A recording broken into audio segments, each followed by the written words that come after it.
Hey everybody, welcome back to the Danger Planet. This is Brandon, and today I have two very special guests to the channel. I have Doug and Chase. Say hello, guys. Hello, guys. Hey guys. Yeah, and today we're talking about Malifaux community building.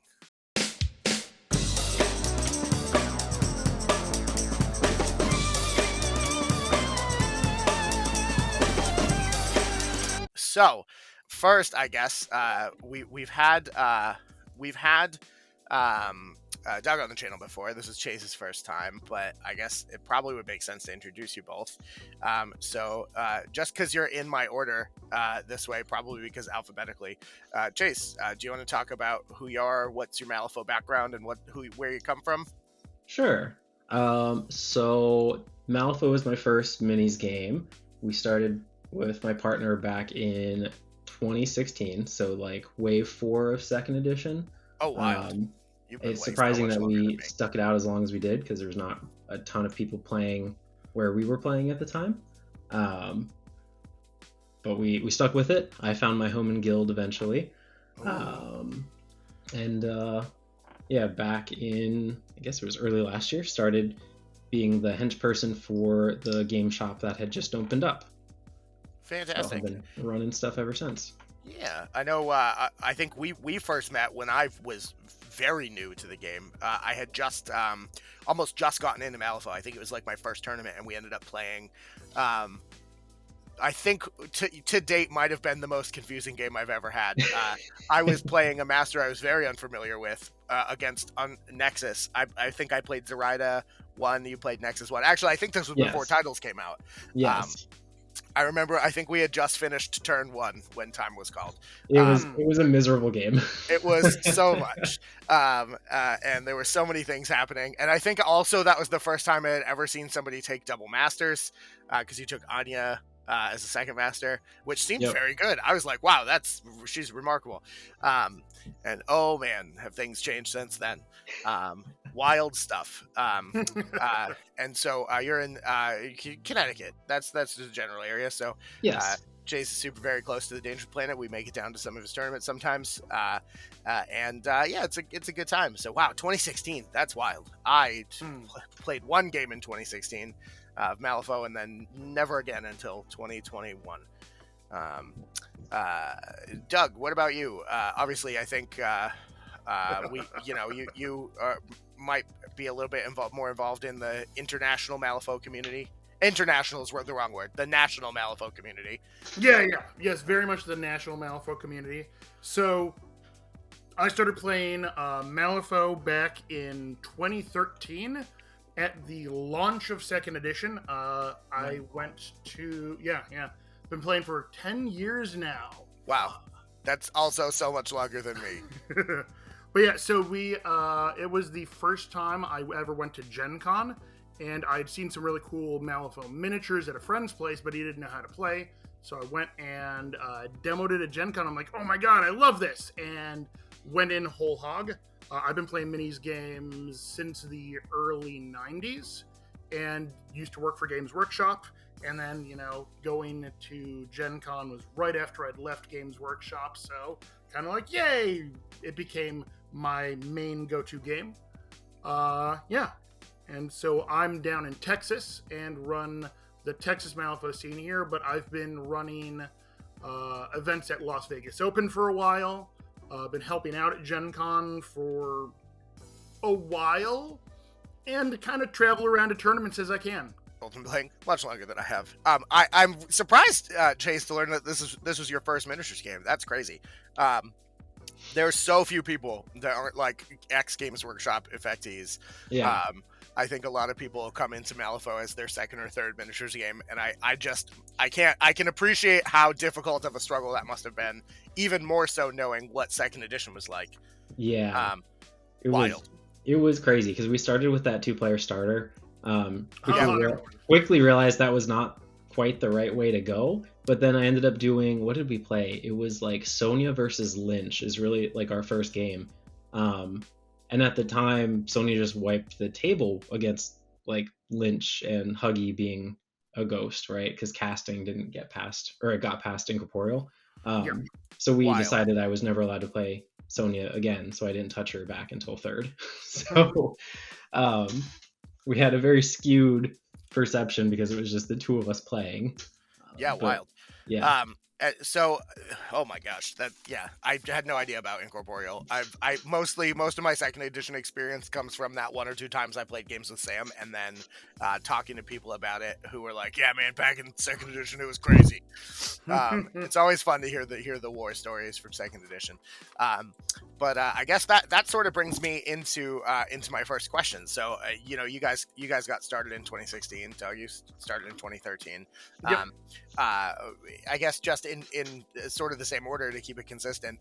When did you guys start sort of building your your local communities? When did you sort of get involved with the larger Malifaux community? And really, how different are those things now compared to how they started and when they are now? Yeah. yeah.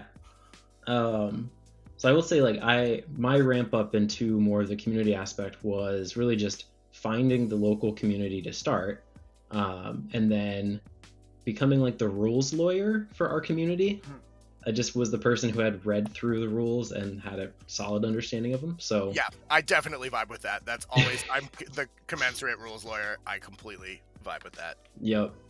So then when there was a new shop opening up last year, I was looking to step into more of the hench person aspect of what we were doing. And that offered the opportunity to do that at a new location and to build a new community there. So that was early 2022 at the Haven location. Yeah, we came jumping- down actually right as you guys were opening, right, and did the Yeah. video. Exactly. Yeah. It's a great store. Huge fan. We try and get there as much as we can, even though it's like 2 hours away. But yeah, I think being able to jump in with a new store, a new location, and build from the ground up seems like a good time for sure. Yeah, it was great. We have a great partner with the shop owners. They actually play Malifaux, so they know the game. So then as folks would come into the shop and ask questions about it or buy new models, we'd be able to sort of grab them and point them in the direction of the Discord to ask questions and line us up to do demos and first couple of games. So that's been really helpful as just a pipeline of new players to try to catch them in person at the shop. So that's been like huge for us just in terms of finding new players and trying to create a retention program there. Yeah, I think the Discord community is a common theme amongst a lot of, especially Malifaux, just being able to sort of get everybody all in that sort of same place. And so you got when did that store open? It was 2021? 2022. I think it was April of 22. Oh, gotcha. Okay, yeah, feels like much longer. Yeah, wow, that was last year. Oh yeah. my god, it feels like it's a decade ago. Okay, so you guys have grown basically from like there were some Malifaux folks in the area, but sort of moving into this new location. Where are you guys at now? How have you been growing? Are you guys getting bigger, getting smaller? Yeah, so we have gotten more so to a consistent size, I would say. So when that shop opened, there were about probably 5 or 6 of us that sort of moved to the new shop just for various reasons, a lot of them being just distance closer to home, to that new location. But we had like 5 or 6 fairly consistent players that we knew already. But then within the first few months, we had 4 or 5 new players join in, and I think we've retained 3 of them pretty consistently at this point. That's a good turnover rate for sure. Yeah, really solid. And then we picked up another 1 or 2 as the year went on. So I think at this point we're at a consistent like 10 to 12 folks that can generally make it out to events that we do. And that varies widely during the year as to availability and scheduling. Yeah. I mean, with New England, we have so many players all over the place. So you never know who's going to turn up to anything. Exactly. Fantastic. So I guess then this sort of breaches into the next question, but I want to get Doug on the building part. So Doug, same question. When did you start sort of building the community that you're in now? How has that changed over the years? So it's definitely changed a lot. So when I started playing back in 2013, there was already a well-established, Houston area community. And then I got heavily involved with the online community. So at the time, the A Weird Place Facebook group was the unofficial, uh, weird fan group run by my good friend Chrissy Dubois. Well, now good friend words are hard. Chrissy Dubois. And so around about 2015, I started. I joined the admin team on there to just kind of help with the online community building, maintenance, etc. And then, similar to what Chase said there, in 2016, yeah, I guess it'll be, 2016, the Dragon's Lair, who I already knew them as a store over in San Antonio and in Austin. I saw an announcement on Facebook that they were opening a new store in Houston, and it was about 15 minutes away from my house. So was super, super excited. And at the time, with the official henchman program, where it was actually you'd run events and demos and stuff and then report them to Weird, and you'd save up points and you'd spend those points on prize support. Well, you had to have a store to sponsor you for that program. Oh. And all of the other stores in the area at the time had someone acting as a henchman. Gotcha. And so I'm like, oh, well, hey, new store, sweet, and it's right by me. I'm going to go there. And so I showed up to the store. I knew they weren't open yet, but they were in there setting up the store. And as Rob from Dragon's Lair likes to say, I was customer 0 for Dragon's Lair Houston. Nice. So I come in there and I start talking to them about Malifaux and all this stuff and getting the community there. And it helped us kind of get in on the ground floor there. And at the time, Facebook was the much bigger way to kind of coordinate the community. And instead of having a Texas meta, we had the Houston meta, we had the Dallas meta, we had the Austin meta. At the time, we did not know if there were people in San Antonio because we each had our own little individual Facebook groups. Yeah.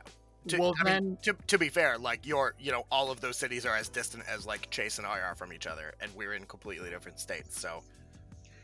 Right. And so the round, actually, we ended up at the start of the pandemic. We actually Nick Westbrook put together the Lone Star Malifaux Discord so that we could really communicate from meta to meta in one centralized location instead of having our own little silos. And that went really, really far towards building not just the Houston meta, but that meant that we built the Texas meta in general. And that was huge because then we could react to each other and know what everyone else is going on. And so it was awesome. And I realized that like the Dragon's Lair, they are literally celebrating their 7th store opening birthday this weekend. So wild. Wow. Awesome. Yeah, that's super, super cool. So again, we sort of see a similar situation where like a store opened and you kind of jumped in. Granted, it was maybe a bit ago. I think in general, like I have a pretty similar startup, right? We had this store that I also was sort of customer 0 on at Battleground, and I've been doing a bunch of different things. We used to have an L5R community that I ran. I've been involved with the board game stuff for a long time. But when I got into Malifaux and met Doug for the first time, actually I think Matt playing Warhammer 40K. Not me, Doug. Other Doug. Not Doug. Sorry, Doug. I'll be as vague as I possibly can. Hold on, this should clarify things. Sorry, when I met Doug B. That clarifies everything. Yeah. So wait, no, the other Doug B. Yeah, the other one, not the one you're thinking of. Oh no, the other one. Think again. So when I met Danger Plane and Doug, we sort of got into Malifaux at about the same time because obviously y'all sort of might know who Sam is. He's on the channel sometimes. You can see his face above us on the YouTube page. So Sam, I've known Sam forever. He got us into Malifaux, and that's when we really started sort of running things at the store. We held a couple of tournaments early on where we got a bunch of support from our local area, and a bunch of people came out. Then we started hitting the ground running, and then we started this YouTube channel. So we have a lot of sort of, I think, the similar things. We're sort of in a little bit of a hiatus now. I think a lot of our, with me stepping away from the actual working at the game store and sort of just maintaining the Malifaux community. We have a group of guys we play with every Monday. So we ups and downs, right? We've seen a bunch of people. We've seen less. We're starting to grow back up. Hopefully, we'll be having some tournaments soon, and we'll have some cool announcements about that later on in the year. But I think one of the reasons why any prospective TO might be listening into this sort of video is like, really, what are some of the more important things that you guys have found for maintaining sort of an upward growth in the communities, right? We've already talked about Discord and sort of Facebook groups and sort of reaching out to the wider area. But is there any other advice, I think, that you have? Chase, I mean, you guys have probably, I think, the most thriving meta in the New England area, for sure. So what you got? Any wisdom to share with the folks? I mean, I appreciate the compliment there. It's crazy to think of us as one of the more wider, impactful metas in the region, but I'll take it. Yeah.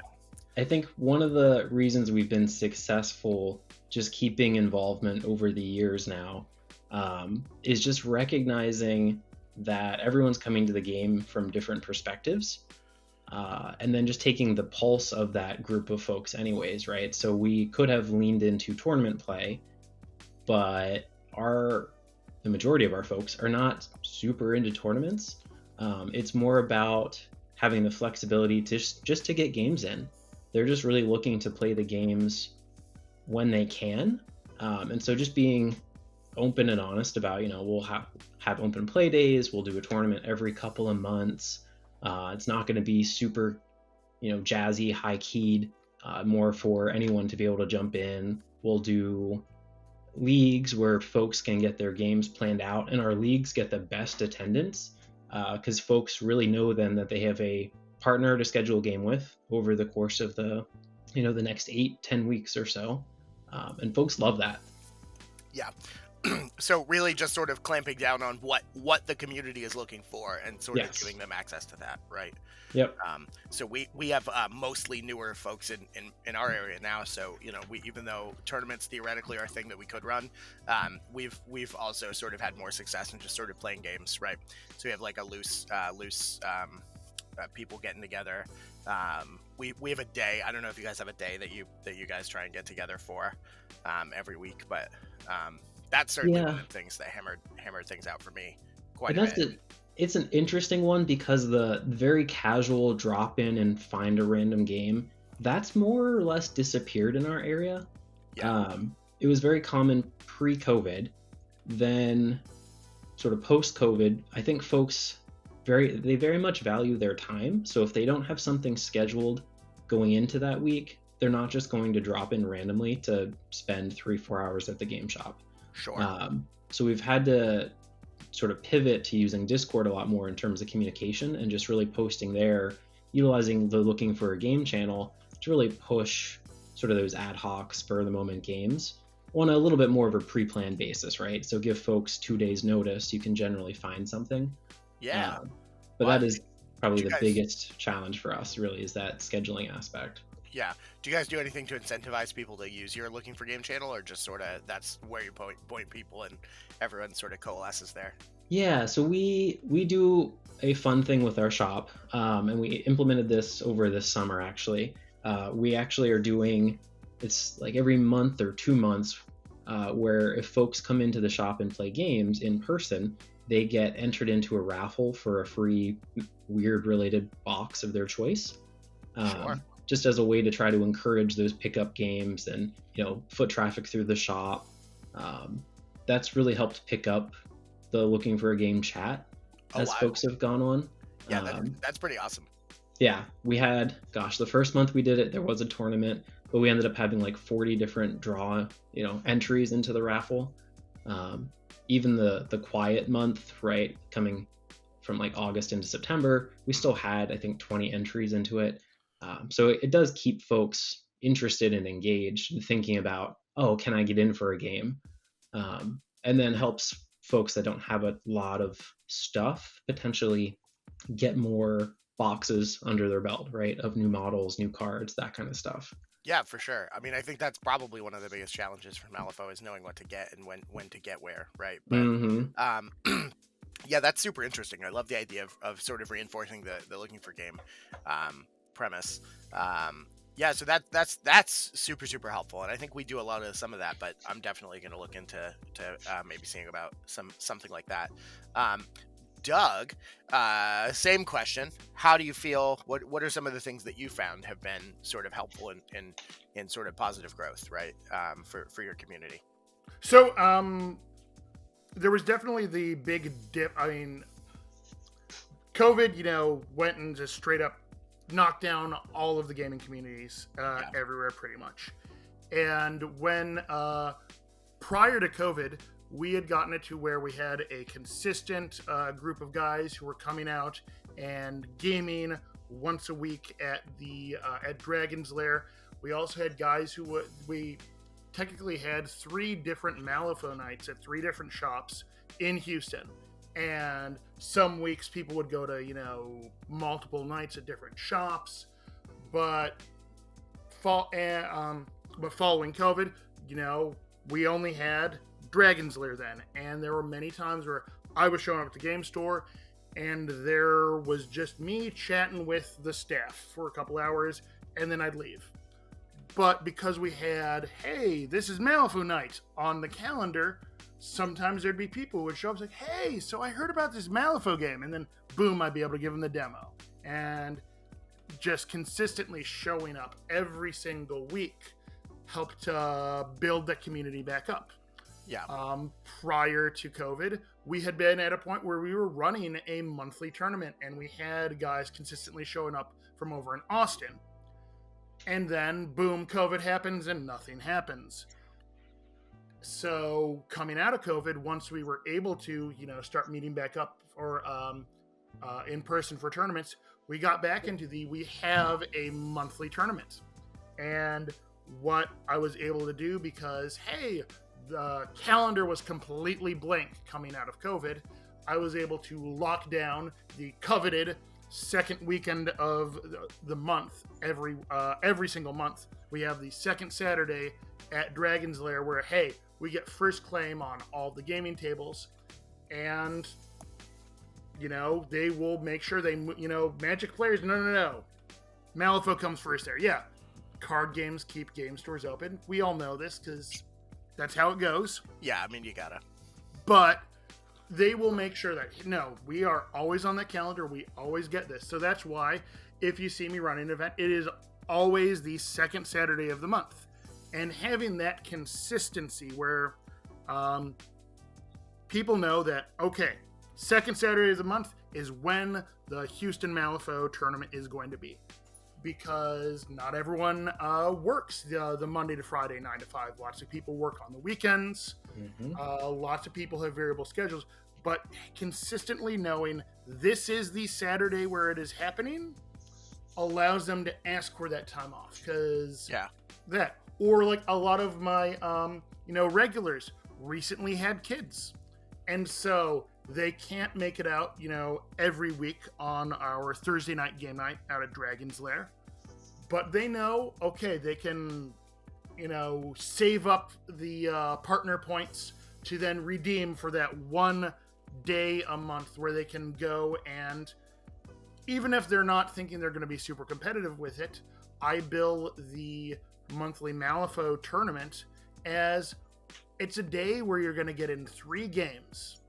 You show up, you're getting 3 games in. And so, yeah, we've got some guys who get very competitive, but we also cater to those who are more chill and friendly, and they're just looking to just get those games in. And by knowing this is the weekend, we get a lot of people. I don't think I've had an attendance below 10 players for a tournament in 2 years, and we've consistently run them every single month since I think June of 2021 was when we started coming back. wild. Wow, that's That's fantastic. that's really good. That's about how long I've been playing this game. Oh my gosh.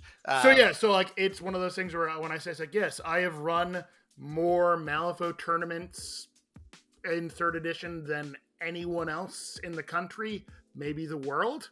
I'm like, it's that consistency. If you do it consistently, they will come out. Yeah, I think it's really interesting to see the two very different approaches, right? Because on one hand, we have sort of Chase, who it has built this community through flexibility and being able to cater to the specific people, but you sort of, your approach has been consistency, and it's really interesting to see that work for basically the same aspect, obviously different people. But yeah, that's really neat. We sort of do like kind of a hybrid approach in Massachusetts, in the Northeast, right? We sort of have had some consistency in tournaments, although we've sort of laxed on that lately. But the flexibility has always been something that worked for me. But I think it's just really interesting to show, it's really sort of get the pulse of your community. I think that was sort of Chase's point. See what it is that your community wants, and sort of go with that, or what you think will work for them, right? Well, also something else with that is building communication. That we've all said that the Discord has really become the lifeblood of any Malifaux community there. Yeah. That having that way to reach out and say, hey, I'm looking for a game. Because while we do have the regular Thursday night game night, if people are looking for a game on a different night, they say, hey, so I'm looking for a game today or sometime this week. Then people go, oh, I'm available, and get it worked out. Makes sense. Yeah, I used your Discord for that very same purpose. When I came down to Texas for the Foe Down this year, I had a very, very late flight on Monday, and thankfully I got in a game with Miles, who I think also missed round 4 on Saturday. So we sort of had a made up, and we played round 4. It was great. So we had a make up game.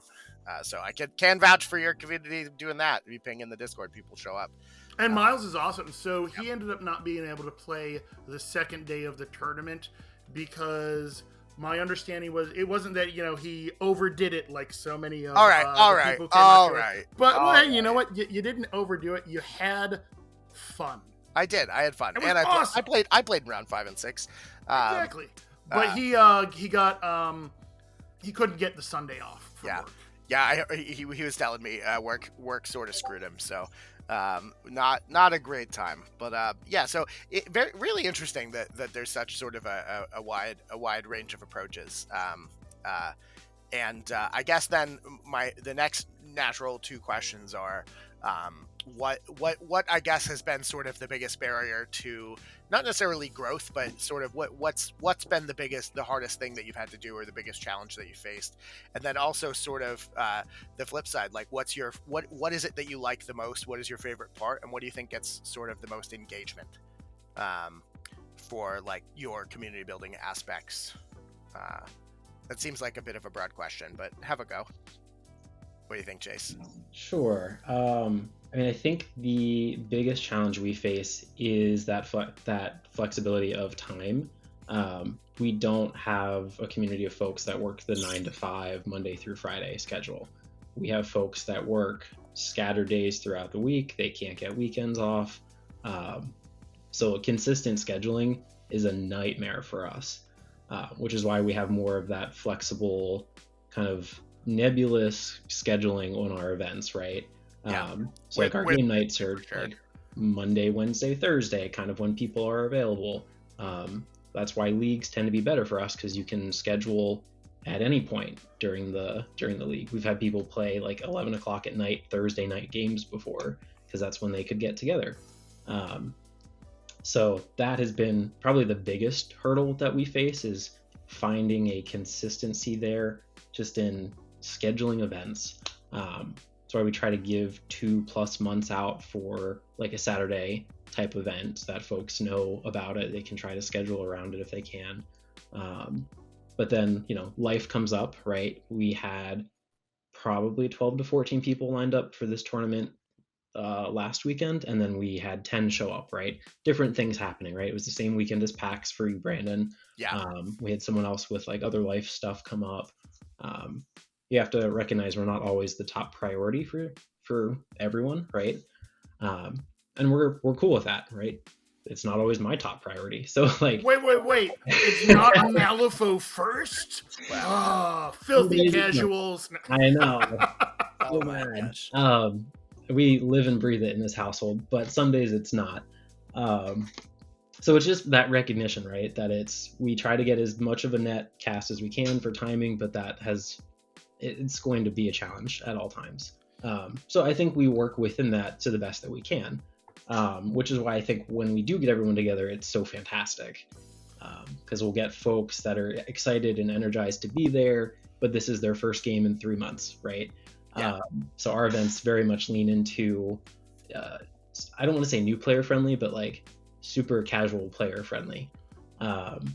So we will do those open play days. We'll do tournament practice days where it's 2 days or 2 rounds of a tournament that's coming up. So people can come in and practice playing faster or getting familiar with their crews in a non-stressful competitive environment.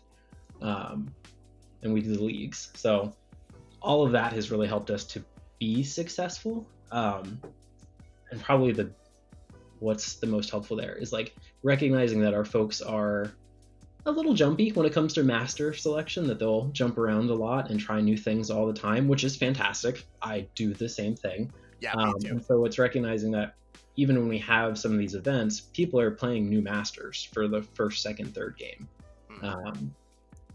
So it's a lot of just being open and asking questions and learning new stuff as we go and just having fun with it, because that's what we're all there doing. I think one of the things that I would say I would prefer, I want to highlight more than anything else is you said that you occasionally do things on weekends that aren't just tournaments, right? Yes. And that I think is such an underrated premise. I think that everybody, maybe not in Malifaux, but I think in war games as a whole, people are really like, okay, we're doing a weekend thing. It's got to be a tournament, right? And that's just not the case, right? There are all kinds of different play experience levels and people and interest levels, and in Malifaux in particular, it's just such a diverse game with such diverse people. I think that having like, let's do a prep day, or let's do like a hangout day, or even like let's do a hobby day, right? That's like those are some of the things that you can really sort of knock out of the park and get people really engaged in the community, and making friends and learning stuff in a bunch of different ways. So that's super cool to hear. On that hobby day thing there, so my local game store, so Dragon's Lair, they started doing a Monday night hobby night now there.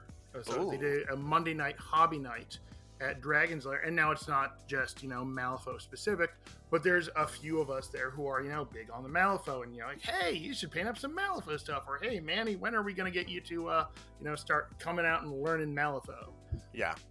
But having that builds that side of the community, because we play a miniatures game. There is a big tradition with it of painting and building. And there's a lot of people who they just want to go, oh, these miniatures are so cool. I'm just going to, paint and build these. And then they go, hey, maybe I should learn this game. Yeah. Yeah, hooking people with the minis is a whole thing. We should do a masterclass on that at some point. But I guess really, Doug, sort of same question, right? What things have you found have been some of the biggest challenges that you've come into contact with doing this, and what are some of the things that have really worked for you and you had a great success with, and that you enjoy doing, right? So I think, and it kind of comes in a couple of kind of flavors of challenges. One of the challenges that can always be a little bit looming, and this is more with the managing the online community. As you know, I'm still on the moderator team for the A Weird Place Facebook group, which I guess that transitioned to being the official Weird group in, I think, around 2018 is when that changeover happened. But being ever vigilant of toxicity within the community. This is something for whether it's a in-person community or just your online community, but keeping a handle on the toxicity. That I'm not saying, oh, shut people down right away, we cannot have any dissent, but you get to see where the way someone expresses that discontent, or just the play experience against certain people, can be toxic, and if allowed to thrive, it will absolutely kill a community. Yeah. And so, by keeping on top of it, and now I'm not saying that just run these people out there, but kind of keeping a firm hold on, hey, what is or is not toxic, and recognizing, oh, hey, this person's rubbing someone the wrong way, and how to correct it without being a dick about it yourself. Yeah, I mean, I think the last thing that you want to do is alienate people, right? And a lot of times, I think when you're dealing with problem players, having a firm hand but not too firm of a hand is really helpful. Like, you know, Right. you don't know what their deal is. Maybe it's a once in a while thing. Maybe it's an all the time thing. Maybe they don't know that they're being a dick to people. That's, you know, wargaming in general. I think you have to be a little outside the norm.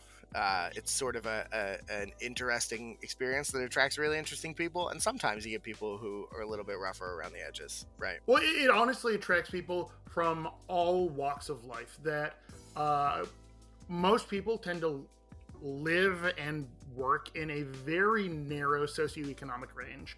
That you tend to be, if you're just hanging out with people who you work with, or friends of friends, or friends of friends of friends, you tend to meet just people who are very similar to you. But gaming brings together people from a lot of different backgrounds. And that means that, oh, well, we're gonna, sometimes clash. But sometimes people who were at one point a problem player, if you correct them with a gentle hand, they often become one of your best recruitment tools. That they bring people to the game, and it instead of being the, oh, this guy's driving people away, it's the, oh, hey, used to be a little rough around the edges, but now he's the most enthusiastic guy and is the guy who we point people to play against new players. Yeah. So I think there's we could go on for days about sort of taking problem players and sort of making them into less so. But I think that's definitely some good context. You know, problem players are definitely an issue. That's something that if you're in the sort of the TO game or sort of the community building aspect, you're eventually going to have to deal with. And I think reaching out on the Discords if you're having problems, that's certainly a good idea. But there's a million resources, YouTube, all kinds of things. I guess then without making this video go on for too long, my next sort of question for you guys is what's your favorite thing, I think, about Malifaux communities in general? Like, is there a thing that makes you think that this is, outside it being obviously the best game ever, period, what makes the Malifaux community special? I guess more in your area and your sort of group, but also kind of worldwide, because obviously we've all been to a bunch of different places with a bunch of different Malifaux, right? But what do you think makes the Malifaux as a community special, Chase? Oh gosh, I really like the people that I get to interact with. To Doug's point, this game and tabletop games in general bring a wide array of folks together. The fact that we get to be weird nerds about Malifaux together in the same room makes me very happy. Yeah. So I love that aspect, and in our community especially, because we have so many folks that will try out new masters, look into new play styles, right? We get to gush about new things all the time. So it constantly keeps the game fresh for us. Yeah. And I absolutely love that, right? There's such breadth of the game that we get to experience. Yeah, and just a couple minor changes really lead to in list building really lead to massive changes on the table, right? Yep. Mm. All right, I guess then, Doug, same question. What makes Malifaux community special to you in your area, worldwide, all of that stuff? Oh man, I could go on for hours and hours and hours about this because I've been involved in, gaming since the early 90s. And I mean, I worked for Games Workshop, and which Yeah, involved a certain amount of, community building there. yeah. I mean, that's actually also a good point. Yeah, how do we take the X Games Workshop employee mentality and sort of build that into a positive thing for Malifaux, which would be an interesting video to do at some point. Oh man, But then let me recontextualize yeah. that for your specific background. What do you think Malifaux has in its communities that is particularly appealing to X Games Workshop folks, people or current Games Workshop folks who are soon to be X Games Workshop folks because they played Malifaux once and then are hooked? Well, so I think that Malifaux in general, I've noticed, has a slightly older or more mature player base. Yeah. That, like you said earlier, Malifaux tends to not be a lot of gamers' first miniatures game they play. A lot of players find Malifaux after playing other games. Now, obviously, that's not 100% of the case, but it seems to be that is for better than 50% of the Malifaux community. They are players who've been playing lots of games, and they just like the positive community that you find with Malifaux. That I mean, I've worked very, very hard to keep the online community positive and keep the toxicity from ever festering. And I try to make the in-person community very positive. Anytime I run a tournament, I don't just do, first, second, third. I always make sure that no matter what the size of the tournament is, I have a vote for, hey, who was your favorite player to play against? And I do a best sportsmanship award. It's hey, who was the guy who was just super awesome today? And every single tournament, whether it's, the monthly tournament or it's, the big Lone Star Foedown, I always make sure that good sportsmanship and just being a cool dude gets rewarded. Yeah, so in that context, then it's sort of a more mature and sort of chill crowd, right? And obviously that doesn't come naturally. That's something that we have to curate, I think, to a certain extent. But I think if I'm picking up, I do sort of agree that the Malifaux crowd tends to be a little bit more mature than maybe some of the more broadly mass markety appeal type games. And that's not to shit on 40K or Age of Sigmar or really any other community there, because there are lots of really, really awesome people in all of those communities. But with the larger scale community, you get, there's a higher, even if the percentage of toxic players is still the same, if you have a community of 100 players versus a community of 50 players, well, you've got twice as many toxic players there. And a small minority of, toxic players can really poison the entire experience across the board. Sure. Yeah. So Malifaux is sort of more exclusive and cool. It's for the cool kids. That's really what it comes down to, guys. You gotta, if you want to be a cool kid, you gotta play Malifaux. But I do see that coming out of COVID, because there was a huge downturn in all gaming communities because COVID. Yeah, of course. But with, post-COVID gaming community recovery, I feel like Malifaux around the country and around the world in general has, hit the market appeal, number of events going on, number of people playing that it was at before COVID. And that has been a tough recovery. Yeah, of course. But it is good to see the level of activity in a weird place, in Discord, in posts about, upcoming events. Hell, even in the number of podcasts out there. Yeah, right. I mean, I don't know what the world was like beforehand, but I mean, Chase, when are you starting your podcast, right? We could. We gotta. If you ever want to come back on, please, we'd love to have you. I guess I don't know if it's algorithm wise, but sort of I have a sort of a goal, so I'm gonna kind of wrap up a little bit, but um um yeah. So the Malifaux is really interesting to sort of community build for. And I really enjoyed getting both of your perspectives, even as sort of different and similar as they are.